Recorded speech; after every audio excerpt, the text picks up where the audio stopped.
When the war began, the Kamsku had the advantage of better technology and larger fleets. Their ships were faster, more powerful, and better armored. The humans had the advantage of being, well, human. What do I mean by that?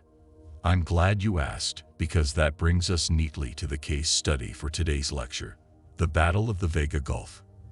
I'm sure you've all done your reading for this week, but just to refresh your memory, it was an engagement in the early stages of the war between the allied human colonies and the Kamsku.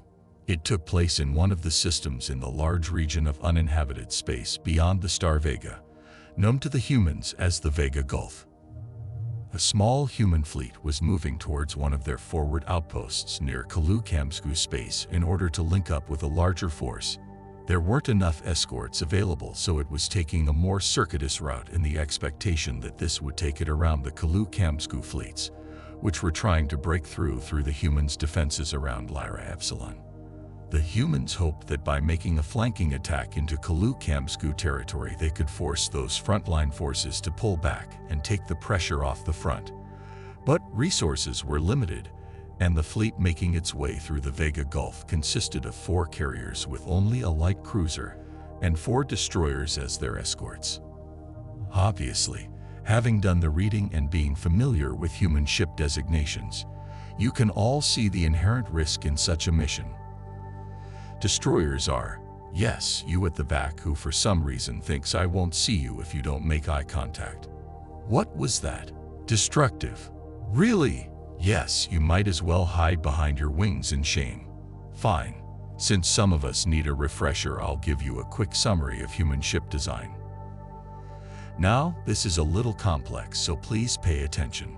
We AMIA don't purpose-build ships for combat, and as far as we're concerned, any ship with a weapon on it is a battleship. Humans are very different. They fight each other as viciously as 2 Gria rats in a sack, and they do it often and with relish. Therefore, they have a variety of ships that are specifically designed to shoot and be shot at, and they build them to fit specific roles on the battlefield. So it's important to understand the distinctions. Only the largest human combat vessels are designated battleships. They have the most armor and the biggest guns, but they're not very fast. They're the backbone of any fleet, and, insofar as I understand human battle strategy, most tactical planning is built around getting them in a position to unleash their arsenals on the enemy. Second largest are the cruisers, which trade a little protection and firepower for extra maneuverability. They can support the battleships in the main battle line, but they can also fulfill scouting and escort roles. Because of the range of roles cruisers fill, they come in heavy and light variants. Then we come to the baby of the bunch, the destroyer. Corvettes and frigates are smaller, but they're too lightly armed to take on another warship and are intended for local patrol duties and screening against small fighter craft, making destroyers the smallest ship capable of being part of a main battle fleet. The destroyer lacks guns capable of posing a threat to capital ships, that is, battleships and cruisers, but it does carry missiles large enough to cause serious damage. However, it's hard for them to get close enough to use them. Destroyers are designed mainly to prevent opportunistic attacks against large ships by small missile boats, and to perform scouting and escort roles. The most they can usually do against larger ships is harass them in coordination with battleships and cruisers. Humans' largest military ships in terms of pure tonnage are carriers. They are generally poorly armed and not designed to go into combat themselves, but they carry swarms of attack craft that are too small to operate on their own. Traditionally, carriers held the main offensive capability of a fleet, but due to improvements in point defense, carrier attack wings are of limited effectiveness against larger ships.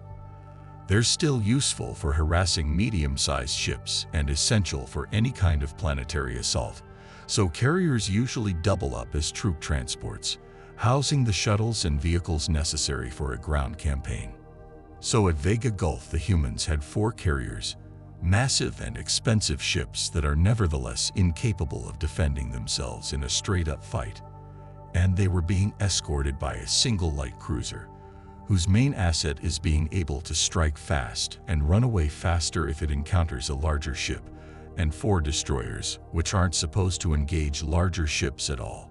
You can imagine their shock when they stopped in an uninhabited system to make minor repairs, and found it was in fact very much occupied by 15 Kalukamsku battleships. Human FTL drives are inefficient, certainly nowhere near EMEA quality, and especially in this period, they were poorly stabilized, causing wear and tear on their ships through gravitational distortion. The human fleet, under Admiral Hiram Hollis, was scheduled to make a 2-day stop along its route for maintenance. They decided to do this in a binary star system that, according to all their charts, didn't have so much as an automated science station. The carriers and the cruiser took up low orbit around one of the inner planets, where they would be hard to spot just in case there were any enemy scouts around, and started repairs while the destroyers sat in high orbit, on guard. The carriers periodically sent out small patrol craft, and it was during the 32nd hour of their layover that one of these reported seeing what could be engine flares nearby, which must have been hidden by the nearest sun until then. The fighter deviated from its patrol route to investigate, and 10 minutes later its teammates witnessed the blinking flashes of distant weapons fire as it was obliterated by the Kalukamsku vanguard. The Battle of the Vega Gulf had begun. I use the word battleship to describe the Kalukamsku force, but that isn't strictly speaking accurate. Like us, the Kalukamsku don't design ships with combat in mind, and when they made the frankly very poorly thought-out decision to start a war with the humans, they had to retrofit a whole range of non-military vessels. In size and power, 5 of the Kalukamsku ships present at Vega Gulf would be considered battleships by human classification. In fact, they were twice the size of the largest battleship humans had ever built, but there isn't a category above battleship. 8 of the others were of similar size, but had only been outfitted with an armament more comparable to a heavy cruiser's, while the remaining 2 were scout ships roughly analogous to a light cruiser. In short, calling the humans outgunned is like saying a supernova is quite hot. Admiral Hollis immediately ordered his ships to get underway and head for open space where they could jump to FTL safely. His assumption was that they were being ambushed. In fact, the Kalukamsku hadn't even thought of the concept of an ambush at this point in the war. Planning to take the enemy unawares requires understanding what the enemy is and isn't aware of, and the Kalukamsku are terrible at conceptualizing consciousness in other species. Like the humans, they had simply been sending more forces to the front by what they expected to be a quiet route. It was pure bad luck that the 2 forces ran into each other. Well, bad luck for the humans, good luck for the Kalukamsku. The carrier fleet stood little chance in a fight against even a single Kalukamsku battleship, let alone 15 of them. Worse still, they also had almost no hope of outrunning them. The Kalukamsku looked set to have the easiest victory of the war. Admiral Hollis gave the order to make a run for it, knowing full well it was likely futile, and that he'd led his fleet into a disaster. But the alternative was to give up and die, so make a run for it they did. As the slower carriers tried to get up to speed, the destroyers swung around behind them and started firing sandbags. What are sandbags, you ask? Humans, being experienced in combat, carry munitions designed to scatter tiny particles across a wide area between themselves and any ship trying to attack them. It disrupts sensors and can absorb or deflect some weapons, particularly energy-based ones. Essentially, the destroyers were throwing up a screen to cover the carriers as they tried to escape. The Kalukamsku had no way of countering this, as before they ran into humans it would never have occurred to them to do this. So the 15 Kamsku ships did basically the only thing they knew how to do and advanced, firing. The Kalukamsku generally outfit their ships with lasers to take out space debris, but upon encountering humans and realizing the need for more firepower, they started fitting mass drivers to their newly converted warships. Basically just big magnetic catapults capable of sending a large mass very fast in the direction of whatever they wanted to destroy. Throwing solid slugs across space was slower than a laser, but they were very powerful and had the advantage of being able to cut through any cover. However, with the sand screen up, they couldn't target effectively. The human ships started to pull away as projectiles whizzed by with 1,000 kilometers to spare. But they knew it was only a matter of time before the Kamsku's superior engines tipped the balance, and they closed to point-blank range. Knowing this, Captain Jerry Jordan of the destroyer UCN Fireworm decided to do something human. Disobeying Admiral Hollis' orders for the destroyers to follow the carriers out of the system, Fireworm turned around and started heading back through its own sand screen, slowly, because even a grain of sand can be deadly when you're traveling fast enough. It came out the other side, and then waited and allowed the approaching Kamsku ships to get a little closer. The Kalu Kamsku didn't know quite what to make of this. They hadn't been able to scan the human fleet properly before the sand screen went up, and they didn't have a clear idea of what they were facing. The cloud of particles drifting through the system had the effect of scattering their scanning beams back at them. So, although they could see Fireworm sitting just in front of the sand screen, they were having trouble determining her size. They had seen at least one carrier in the fleeing human fleet, and in their experience with humans, the carriers were always heavily defended, so they therefore made the logical yet completely erroneous deductive leap and decided Fireworm was a battleship. After all, nothing smaller than that would have a chance against them. This didn't worry them at first. It was still only one ship, and they kept coming. Then, Fireworm fired her first missile salvo. Having totally misjudged Fireworm's size, the 10 missiles racing towards them looked about 5 times larger than anything else the Kalu Kamsku had encountered thus far. It didn't help that the missile's engine flares were also reflected off the sand screen, making them look far more powerful. The Kalu Kamsku had already developed a healthy aversion to missile attacks from their other encounters with human warships, and developed strategies for dealing with them. The 15 Kamsku ships reacted in an almost textbook manner. They flipped 180 degrees and started accelerating directly away from the missiles, giving their laser batteries time to track and eliminate the chasing missiles. Fireworm ducked back into the sand screen. All of the missiles were shot down before they got anywhere near a Kamsku ship, but they'd served their purpose. The carriers had gained some distance, and the Kamsku now had to turn around and get up to speed again. At this point, Fireworm could have tried to rejoin her fleet and hoped that the Kamsku wouldn't catch them before they jumped to FTL. But Captain Jordan was very far from done. As the Kamsku ships approached the sand screen, Fireworm burst through it again, and this time she came out firing. One of the Kamsku's heavy cruiser-style ships started taking hits, and the Kamsku panicked and started to return fire. However, because they still thought Fireworm was a battleship, they were firing their largest mass drivers, good for punching through armor, but intended for big, slow targets rather than small, fast ones. Fireworm danced through the hailstorm of projectiles, untroubled by firepower intended for a completely different class of ship, and continued pouring shots into the enemy heavy cruisers. This disturbed the Kalu Kamsku. It wasn't so much the damage done to their ships. Fireworm couldn't pack much of a punch, so they had plenty of time before the damage mounted up to a real problem. It was Fireworm's refusal to back down in the face of superior firepower. If you're having an argument with someone and it gets to the point where things get physical, what do? This isn't a trick question. Just tell me what normally happens.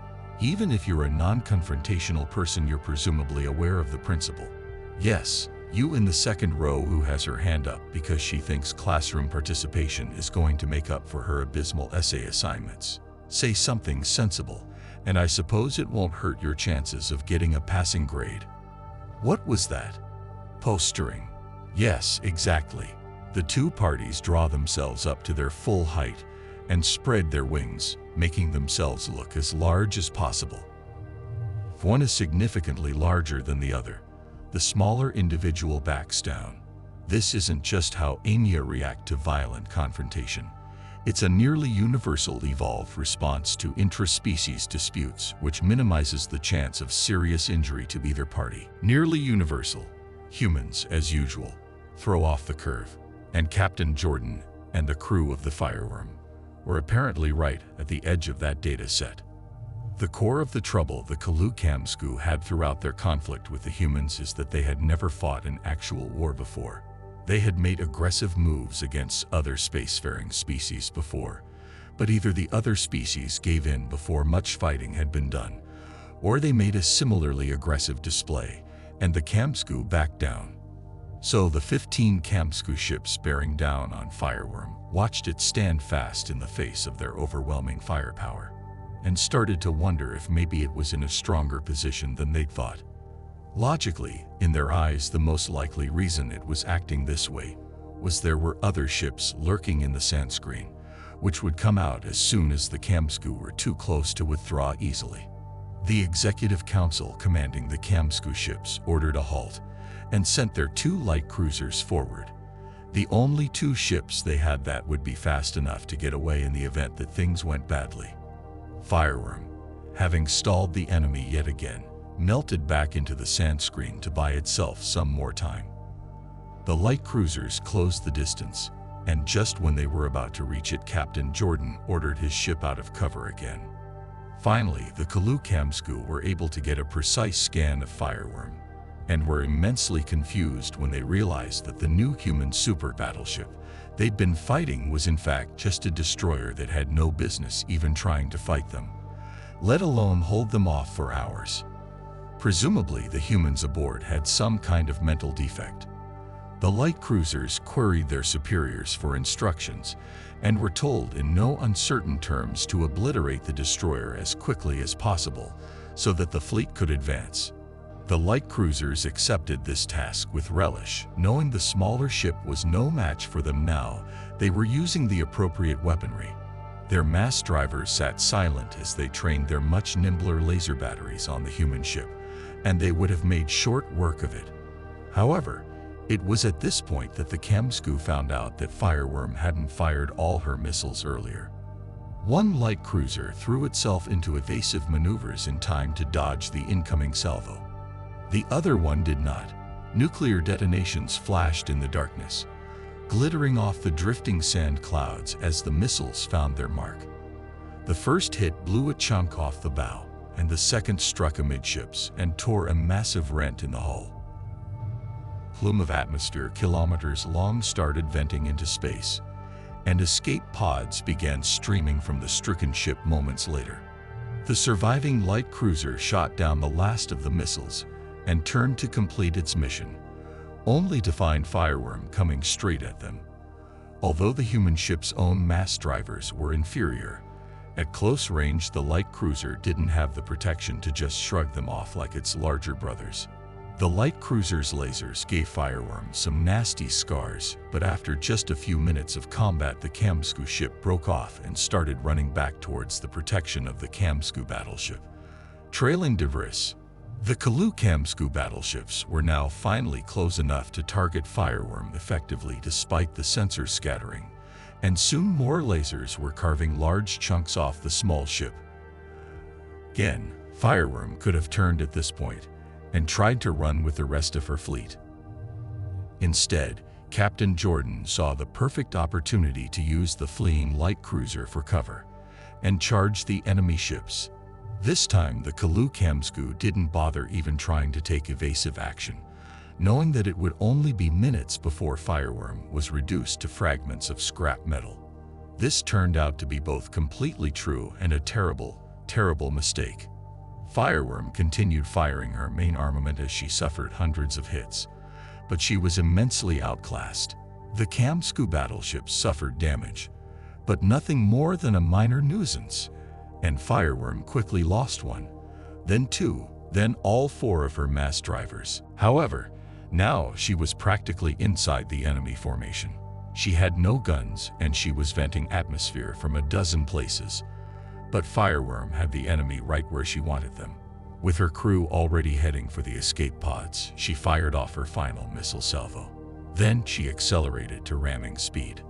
4 of the 5 missiles were taken out by laser fire, but at point-blank range one managed to get through and cause crippling damage to one of the heavy cruisers. The worst of Fireworm's wrath, however, was reserved for the largest Kamsku battleship in the formation. It's unknown if Captain Jordan deliberately chose the most valuable target or just went for the one he was most likely to hit, but his final act of the battle was to send his ship hurtling towards the Kamsku's command platform. Fireworm was little more than a flaming wreck by this point, but her engines were still burning as she slammed into the enemy battleship. It was a glancing blow, but it still tore off a large section from the starboard side of the enormous Kamsku command ship. Fireworm ricocheted away, only to explode a few seconds later, the debris causing further damage to 3 of the battleships around her.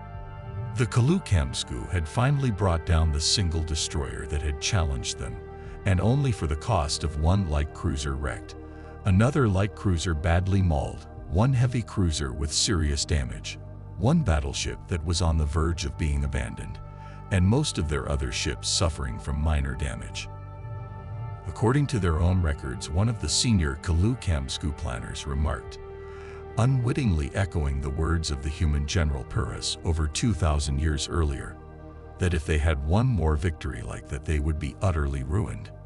Collectively, the Kamsku planners decided that the human fleet must be more powerful than they had first thought, and in any case they now needed a safe harbor to repair their battle damage. Battle scars still smoldering, they turned around and limped back to friendly space. Out of Fireworm's crew of 190, 157 went down with their ship, including Captain Jordan. Nearly 3,500 humans in the rest of the fleet escaped with their lives, thanks to their actions, not to mention all those who would have perished had the Kamsku fleet reached the front lines. So what can we take away from this case study? Well, first and most obviously, don't start a war with humans, but more pertinently, when interacting with a different species, consider how their mindset might prove an advantage, as well as the physical and material assets they might have. I know that's the whole idea behind taking a xenopsychology course, but having read your last term papers, I'm not sure all of you grasp the fundamentals yet. We've all heard about the ridiculous physical durability of humans, their aggression, and their specialized weapon tech. I chose this case study specifically because it was an instance where the humans were at a heavy disadvantage and still managed to achieve their objectives. The Kamsku had all the advantages, and a single human ship still managed to stall them long enough for their fleet to escape, destroying or crippling several much more powerful ships in the process. Your task will be to explain how this happened and why. Your essay title is The Limits of Technological Superiority, an analysis of the human Kamsku conflict. Deadline is 10 days from now. I'll see you all in the lecture tomorrow, where we'll be discussing trade relations between the Tok and the Iso, and how the former managed to sell insulation garments to a world that has never seen a single snowflake. We'll pick up humans again next week once I've graded your essays, and so help me, anyone who doesn't get at least a B will have to go to the Earth Consulate to ask the humans why they're so very, very deadly in person. In psychology, we call that motivation. Now, I'm off to the cafeteria. I would say I'll see you there, but I suspect you're all heading straight for the library. Normally, I wouldn't give you too much direction, but because I'm a compassionate soul, and because I know I'm about to get 24 papers that can be summed up as humans are carnivores, I'll give you a hint. Look into human kinship customs and how the definition of family and brotherhood can extend beyond genetic relationship. The rest you'll have to figure out for yourself.